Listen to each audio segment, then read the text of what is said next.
The storm was merciless that night. A white silence swallowed the mountains near Jackson Hole, Wyoming. Beneath that frozen ski, a German shepherd lay trapped, her hind leg crushed in a rusted steel trap, 3 tiny pups huddled against her belly, their cries fading into the wind. She was never meant to see another sunrise. But fate had other plans. Michael Carter, a retired U.S. officer living alone in a snowbound cabin, heard that desperate sound echo through the blizzard. Old instincts stirred. He followed the cries into the darkness, and what he found would test the limits of courage, compassion, and grace itself. That night, 4 lives hung in the balance, 1 man's, 1 mother's, and 3 fragile hearts fighting to live. But what began as a rescue would become something far greater, a story of redemption, faith, and the quiet miracles God hides in the coldest places. Before we begin, tell me, where are you watching from? Drop your country in the comments below, and if you believe no soul, human or animal, should be left behind in the storm, hit subscribe now.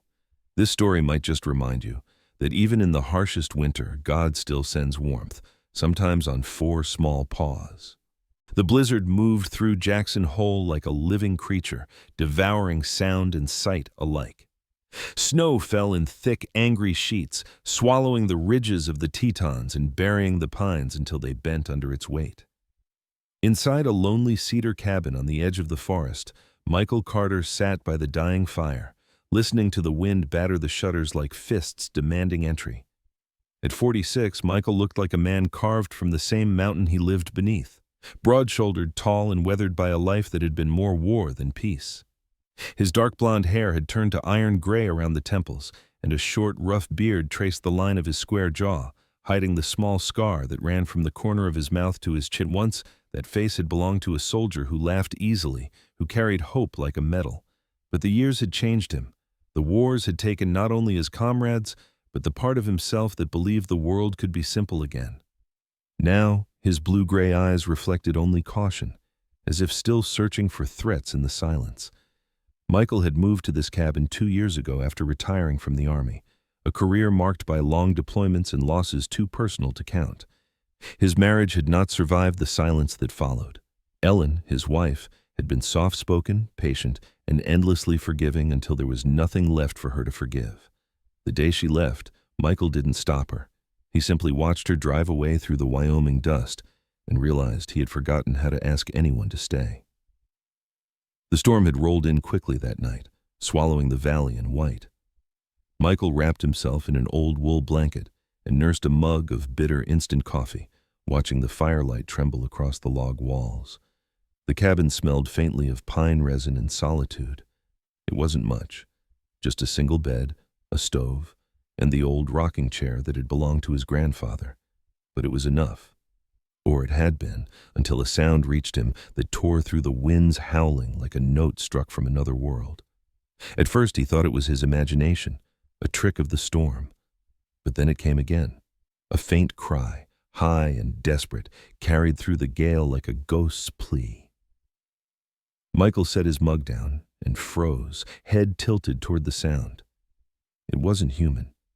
It was the kind of cry that carried instinctive fear, something primal and pleading. Every muscle in his body tightened. Decades of military training still lived in his bones. Even now, retired, his mind snapped into focus like a lens. He grabbed his heavy parka from the wall, pulled on insulated boots, and strapped a flashlight to his belt.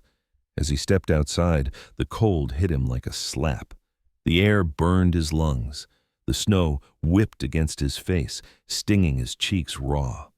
He could barely see past the glow of his porch light, but he moved anyway, one deliberate step at a time, following that thin, broken sound through the blinding white. Each breath came hard, shallow. His boots sank deep, and the world became a blur of snow and shadow. The cry came again, closer this time. Michael turned toward it, ducking under the low limbs of an ice-covered pine. And there, at the base of a half-buried spruce, he saw her. A German shepherd, full-grown but emaciated, lay twisted in the snow. Her right hind leg was caught in an old steel trap, the kind long outlawed but still used by careless hunters. The jagged metal teeth had bitten deep into her flesh, and blood had frozen black around the wound. Her fur, once likely a deep sable and tan, was now dull, caked with snow and filth. Her breathing came in short, ragged gasps, and yet her eyes, amber and wild, still burned with the raw instinct to survive. "Easy, girl," Michael murmured, dropping to one knee. His voice was low and steady, the same tone he had used once to calm soldiers under fire. The shepherd's ears flicked, her gaze darting toward him but not away. She was too weak to fight, too desperate to flee. Only then did Michael notice the small shapes pressed against her belly, 3 tiny pups, barely old enough to stand, their fur a patchwork of gold, gray, and black. They whimpered softly, nuzzling their mother for warmth she no longer had to give. Something in Michael cracked open. He had seen death before, men torn apart by shrapnel, children clinging to their mothers amid chaos, but this felt different. This was innocence being strangled by indifference. He could have walked away, told himself it was nature's way. But as he looked into that dog's eyes, he saw something that mirrored his own reflection, the will to live despite the pain. He knelt beside the trap and examined it. The mechanism was rusted, stiff from years of exposure, and frozen shut by blood and ice. He had no tools, no rope, just his hunting knife. Bracing his boot against the ground, he wedged the handle between the jaws and pressed down with all his strength. The metal groaned, resisting him like an old enemy. His arm muscles burned, his breath came in grunts, and finally, with a screech that pierced the wind, the trap snapped open. The shepherd yelped, collapsing as her leg came free. Blood seeped fresh into the snow. Michael tore his scarf from his neck, wrapping it tightly around the wound to slow the bleeding. The dog whimpered, trembling, but she didn't pull away. "You're all right," he whispered, though neither of them truly believed it yet. He scooped up the pups first, tucking them into the inside of his coat where they squirmed weakly against his chest. Then he lifted the mother. She was lighter than he expected, frighteningly so. Her body hung limp, her head lolling against his arm. Step by step, he trudged back through the storm, his breath coming in ragged bursts, snow clawing at his vision. Each time he stumbled, he forced himself upright again, guided by the faint pulse he could feel against his ribs. When he finally reached the cabin, his legs were trembling. He kicked the door open with his boot and stumbled inside, the warmth slapping his frozen skin like sunlight after darkness. He laid the shepherd near the fire, her body shivering uncontrollably, and gently unwrapped the blood-soaked scarf. The wound was deep, ragged, but not beyond saving. He boiled water on the stove, poured the last of his whiskey over the gash. It hissed on contact and she whimpered softly, and began cleaning it with the precision of a field medic. The pups were placed beside her on a folded blanket. They nestled into her fur, whimpering until the room filled with the quiet rhythm of life clinging on. Michael sat back against the wall, exhaustion crashing over him like the storm outside. For a moment, he simply watched. The flicker of firelight over fur, the slow rise and fall of breathing, the faint sigh that escaped the shepherd's chest. And in that fragile silence, something stirred in him. A warmth that wasn't from the fire. Maybe it was mercy. Maybe it was purpose. Or maybe, after all these years, it was simply the return of hope. Outside, the wind screamed and the snow kept falling. But inside the cabin, there was life again. Michael didn't know it yet, but that night would change everything. As he stared into the flames, the faint sound of the storm shifted, and for the first time, he thought he heard it whisper his name. The storm broke at dawn, leaving behind a world glazed in silver. Sunlight bled softly through the clouds, illuminating the frozen ridges of Jackson Hole. Inside the cabin, the air was thick with the scent of smoke, pine, and life. Roxy, the shepherd, lay curled near the fire, her wounded leg wrapped in strips of torn flannel. The 3 pups slept huddled against her belly, their tiny chests rising and falling in rhythm. Michael Carter sat nearby, his elbows on his knees, watching the scene with an expression caught somewhere between disbelief and awe. The night before, he had fought the storm to save them. This morning, he realized he might have saved himself. When the first knock came at the door, it startled him. Visitors were rare this far up the mountain, especially after a blizzard. He stood, joints stiff from exhaustion, and opened the door to find Helen Brooks standing on his porch. She was in her early 60s, small and wiry, with a face weathered by Wyoming winters and eyes the color of wet cedar, sharp, perceptive, and not easily fooled. Her silver hair poked from beneath a knitted maroon hat, and she carried herself with the easy confidence of someone who'd learned self-reliance the hard way.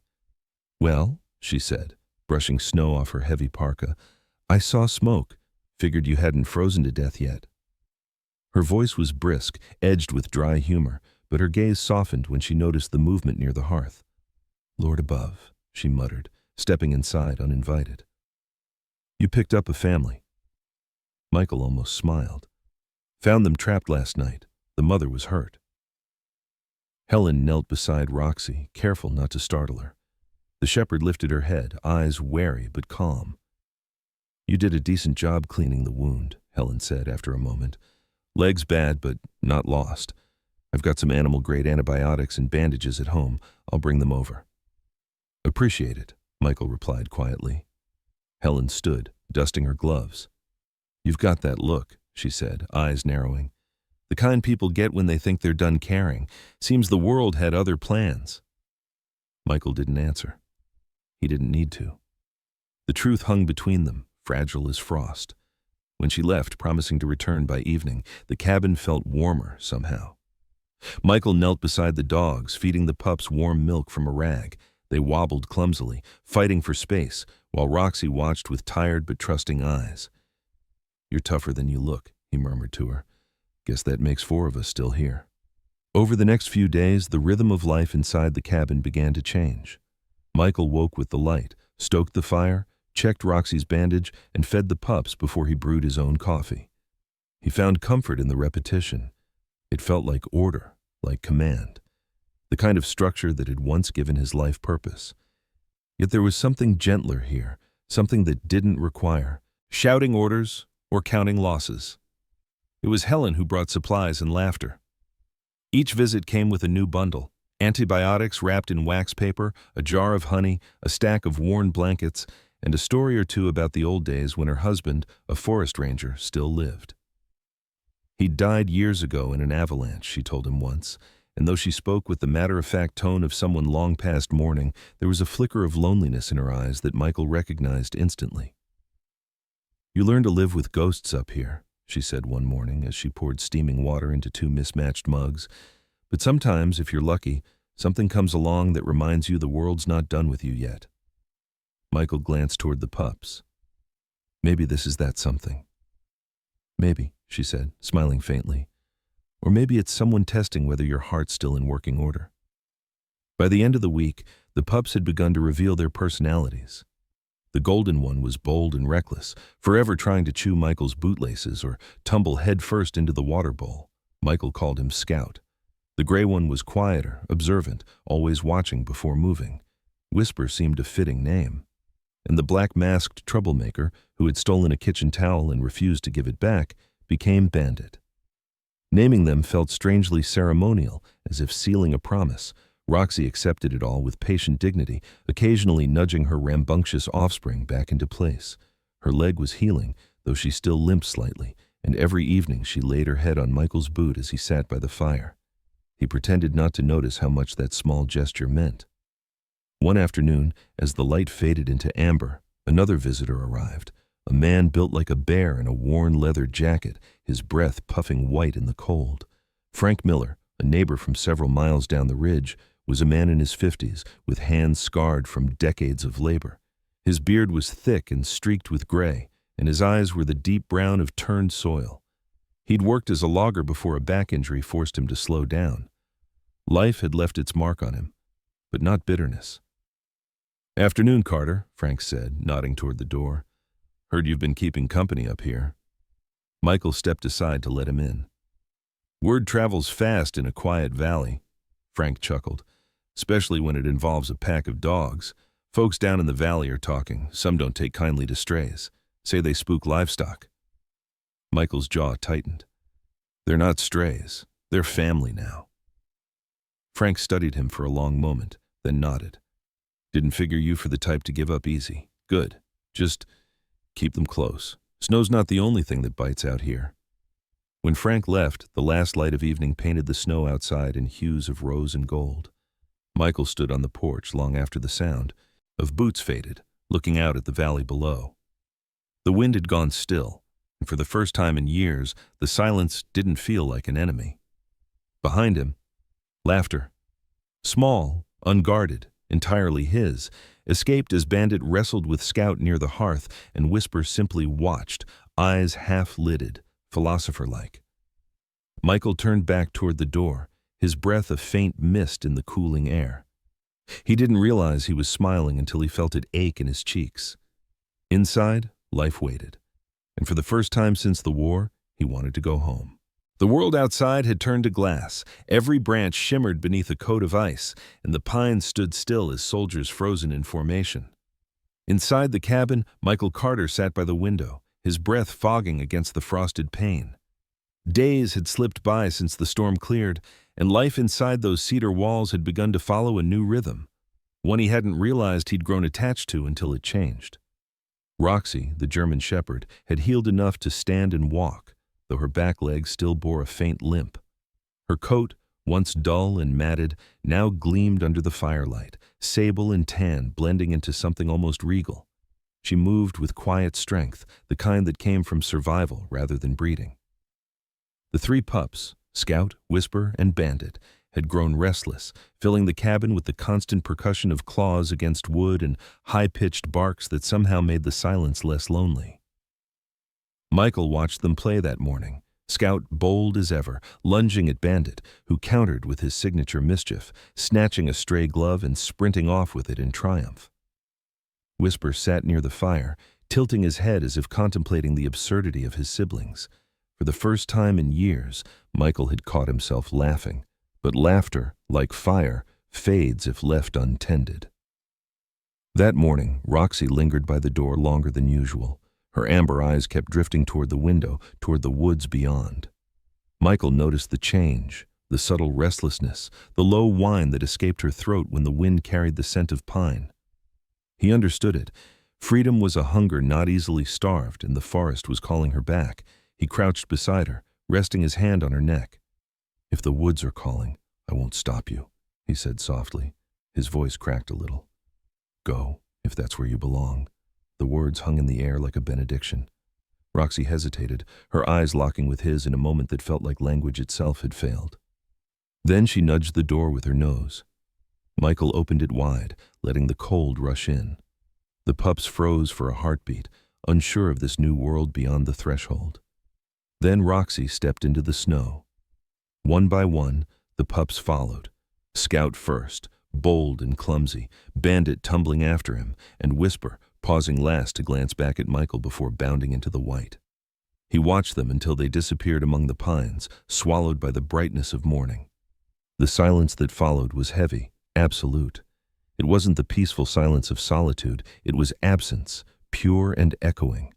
The cabin, once full of life and movement, now seemed too big. The fire cracked and popped, but even its sound felt lonely. Over the next few days, Michael tried to fill the quiet with chores.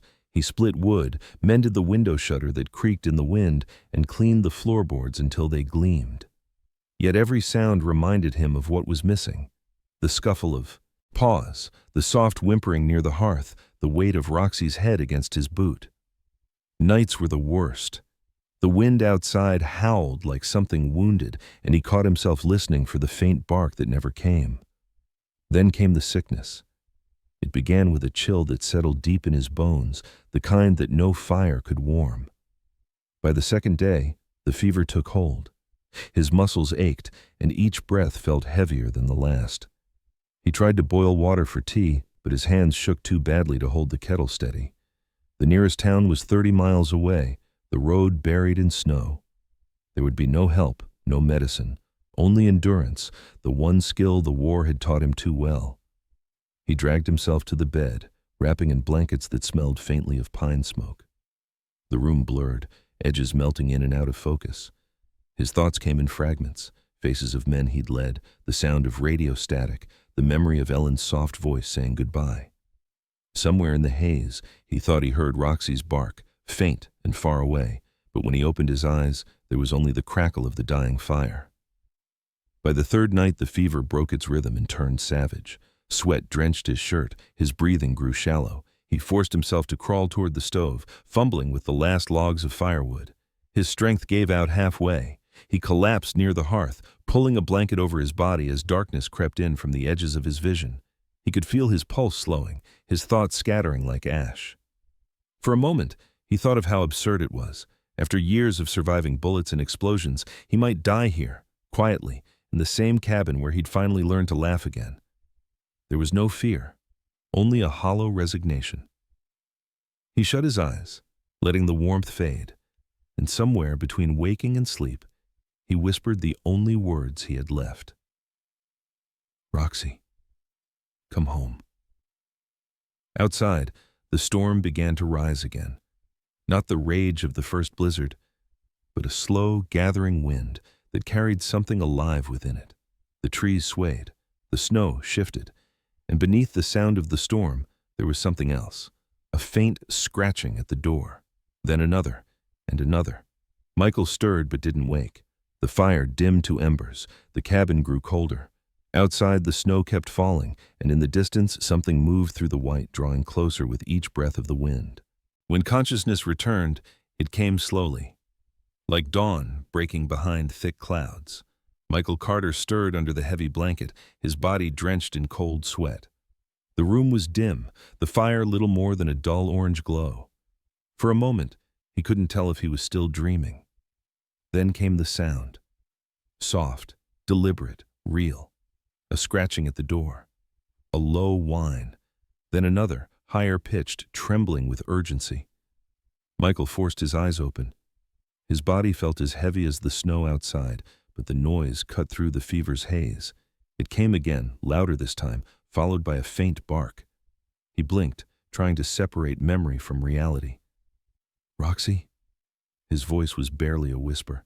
With the last of his strength, he dragged himself across the floor, fingers clumsy against the latch. When the door creaked open, a rush of cold air and snow swept in, carrying with it four shapes against the white.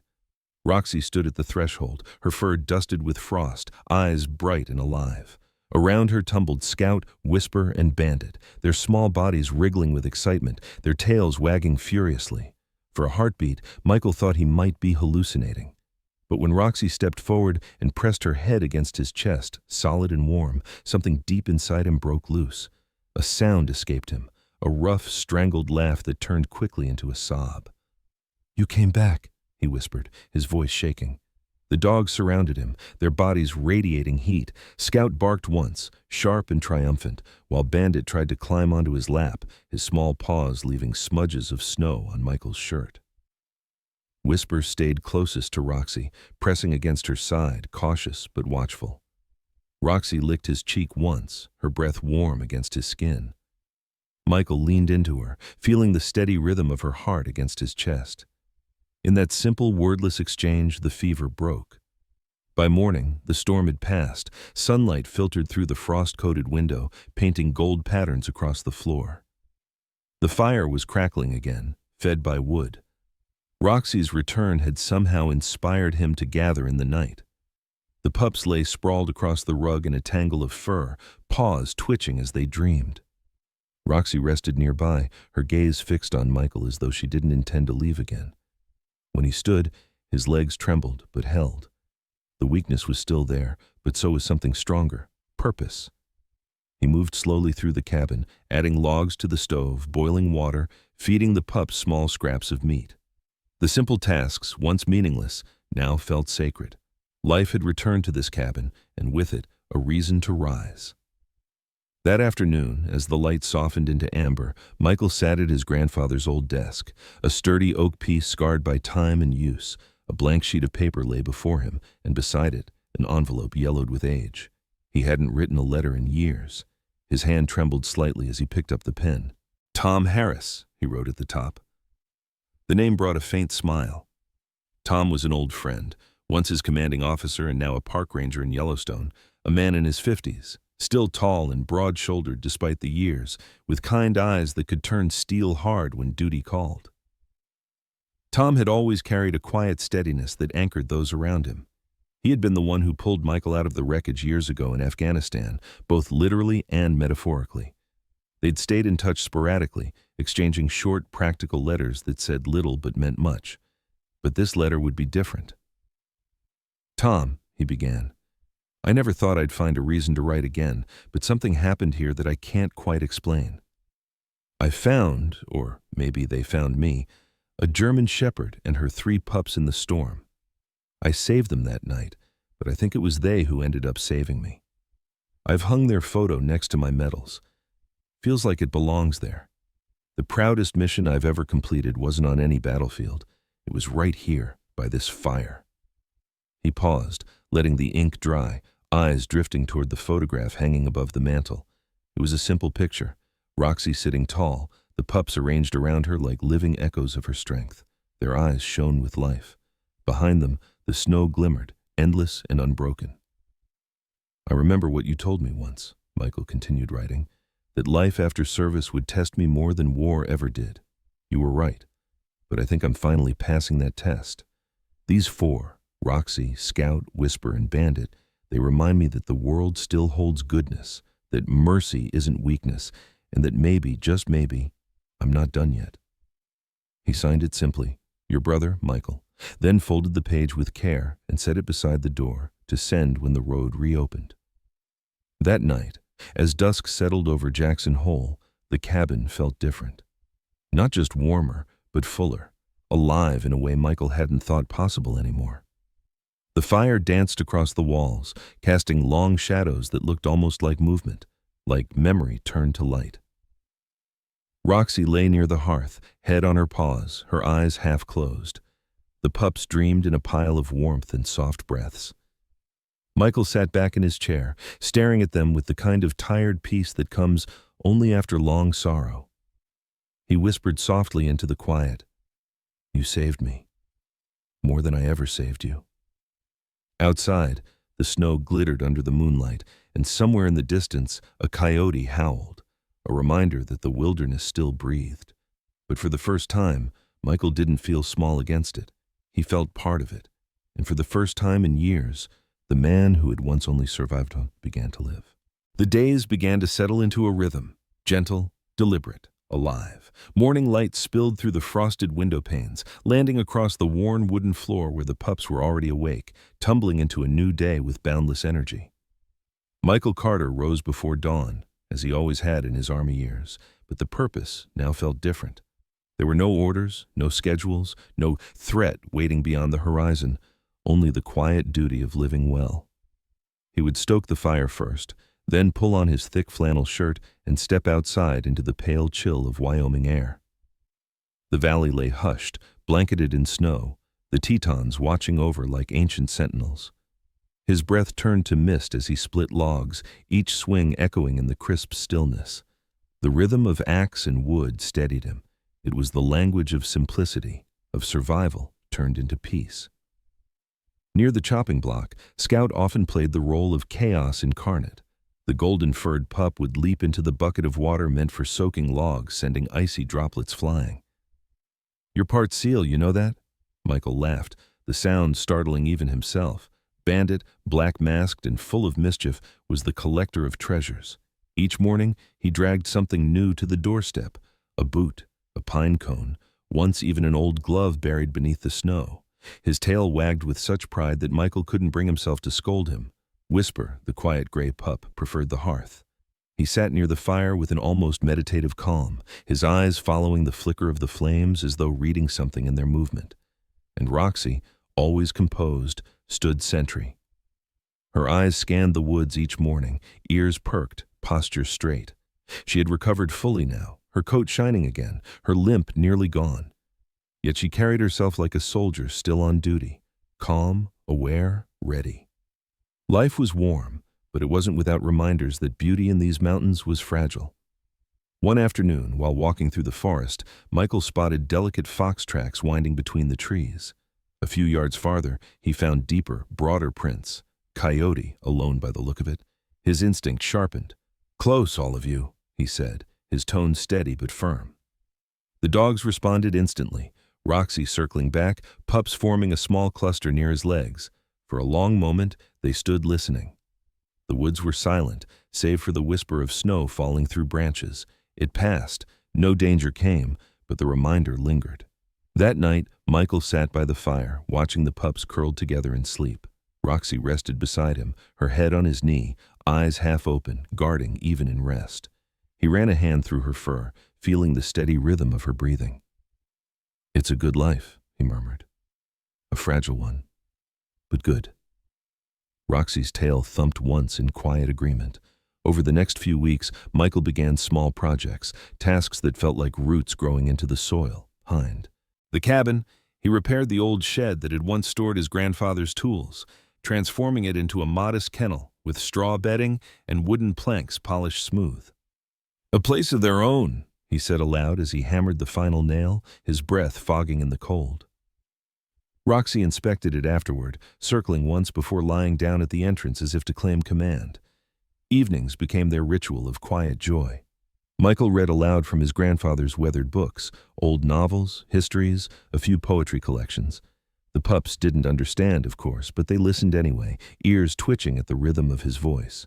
Sometimes he wrote instead, filling the pages of a leather notebook with thoughts that had waited years to be spoken. The idea of a book began to take shape, not about war or loss, but about the strange salvation he'd found here. He wrote of 4 lessons the mountains had taught him. The first, being needed is its own kind of healing. The second, freedom and belonging are not opposites. They are siblings who walk the same path.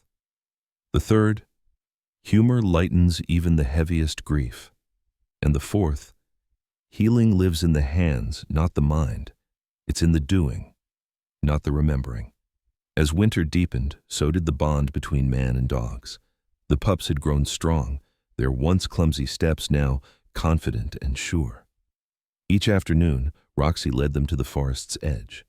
She never strayed far, just enough for them to sniff the wild air, to remember where they came from.